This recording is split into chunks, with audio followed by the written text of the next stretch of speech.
Blumenthal. Thanks, Mr. Chairman. Thank you for your service, Mr. Vought, and your willingness to come back. Thank you also to your family.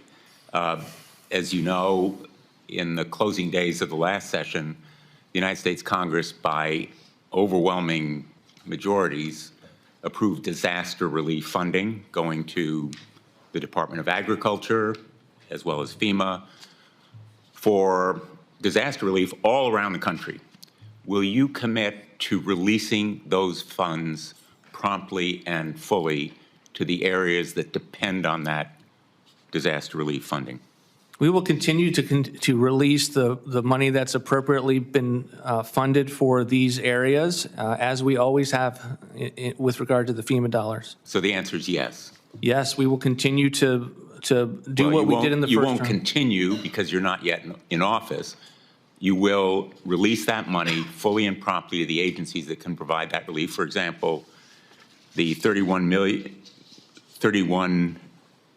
billion, I believe it is, for the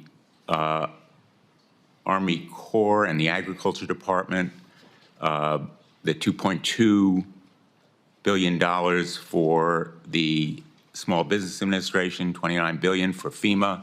These are specific amounts. How about the $3.8 billion left for security assistance to Ukraine? Will you release that money? Again, Senator, I'm not going to get ahead of the policy process of the incoming administration, but when it comes to responding to the disasters, the president has always been someone that cares deeply about these areas and getting them. I'm talking about the Ukraine funding, which I believe is essential. The Congress believed it's vital. It's been authorized and appropriated. Will you release that remaining $3.8 billion? Again, Senator, I'm not going to get ahead of the president on a foreign policy issue of the magnitude of the situation with regard to Ukraine. Let me ask you, do you believe the Impoundment Control Act is constitutional? No, I don't believe it's constitutional. The president ran on that view. That's his view, and I agree with him. Have you read Train versus New York? That's the United States Supreme Court saying it is constitutional. You're saying that you're going to just defy the courts, the Office of Legal Counsel, under both administrations, including then Attorney Rehnquist, afterward becoming Supreme Court Justice, wrote for the Office of Legal Counsel. You are simply going to take the law into your own hands. I did not say that, nor did I imply that on behalf of the incoming administration. I said earlier to a question from Senator Peters that the incoming administration was going to take the president's view on this, as he stated in the campaign, work it through with the lawyers of the Department of Justice, some of whom are coming before Congress just today, if confirmed, and to put that through a policy process. And I can't prejudge that policy process, but I certainly can't announce the parameters of what it would produce. I am astonished and aghast that someone in this responsible a position would, in effect, say that the president is above the law, and that the United States Supreme Court is entitled to their opinion, but mine should supersede it. It's just baffling that we are in this, I think, unprecedented moment in the history of this country. And I think our colleagues should be equally aghast, because this issue goes beyond Republican or Democrat. It's bigger than one administration or another. It's whether the law of the land should prevail, or maybe it's up for grabs, depending on what the president thinks. I think it is fundamental, and I hope you will reconsider this view.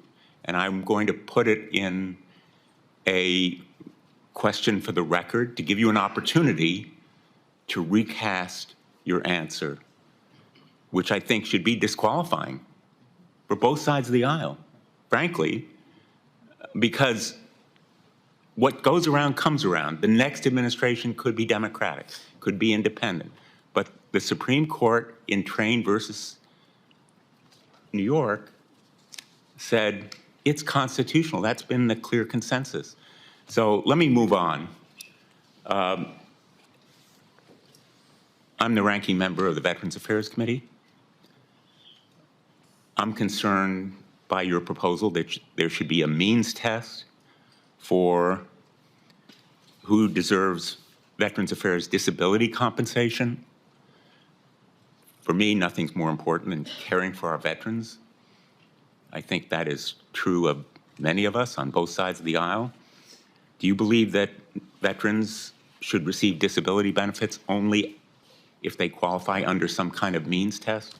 Senator, the President has been a firm supporter of veteran spending, of getting veterans everything that they need. That was always reflected in all of the budgets that the President sent to the Hill, and I fully expect— I'm going to interrupt you with apologies because my time is running out. Do you believe there should be a means test for disability benefits going to veterans? Again, I'm not going to speak to the— So you're not going to answer that question, but you have in the past taken the position there should be a means test. The President has always fully supported veteran spending and put forward everything that they need for that the Department of VA does, and I fully expect that to continue. Do you believe that disability compensation benefits for veterans should be eliminated if any veteran has a disability rating below 30%?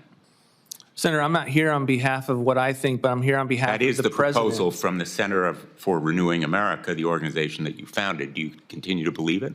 It's a think tank that I currently am the president of. It is not the agenda of the incoming president of the United States. And so I'm here on behalf of being his nominee and doing his budgets. Is that what he believes? Again, you should judge him by the budgets that he sent forward to Congress. And I am here on behalf of the fiscal responsibility that he wants to restore, and I fully intend to do that if confirmed. Thank you, Mr. Chairman.